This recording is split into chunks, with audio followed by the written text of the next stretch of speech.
Over the last decade since I moved to Korea, it seems interest in Korean foods exploded, becoming the fourth most tagged food on Instagram, beating Chinese, Thai and even French food, according to a study by Chef's Pencil. The magazine put this down to Korean food offering foodies an experience, being perceived as a healthier option, and the success of movies like Parasite.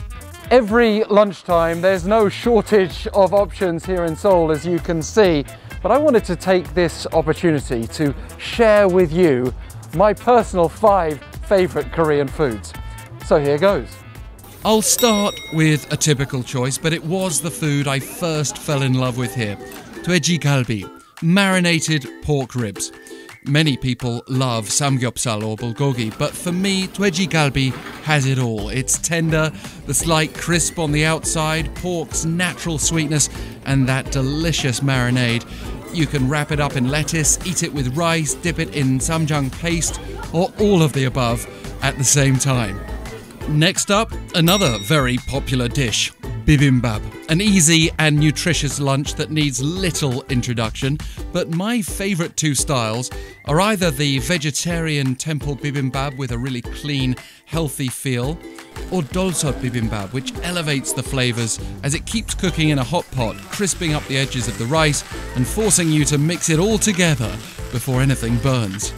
Now for something I've grown to love, sundubu jjigae, soft tofu or dubu, swimming in a broth with clams or beef and an egg thrown into the mix. It can be both rich and slightly sharp, spicy and savoury, satisfying and Moorish.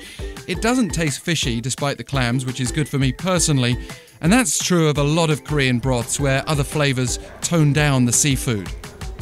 Now, we can't ignore kimchi. My personal favourite way to enjoy this staple is when it's cooked, particularly in pancake form, kimchi-jjian. Other types of jjian are okay, but for me, kimchi-jjian has this great balance of sweet and sour. It's not something I'd have as a main dish though, but rather as a snack or a side. And we're already at number 5. I'm going to pick the guilty pleasure of ramyeon served alongside cheese kimbap. They just work so well for me. The cheese adds a little something to the kimbap, which generally breaks up the spiciness of the noodle broth. Not for every day, but my Korean comfort food when needed.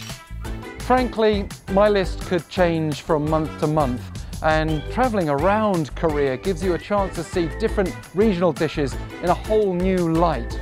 Seoul is a great place to start though.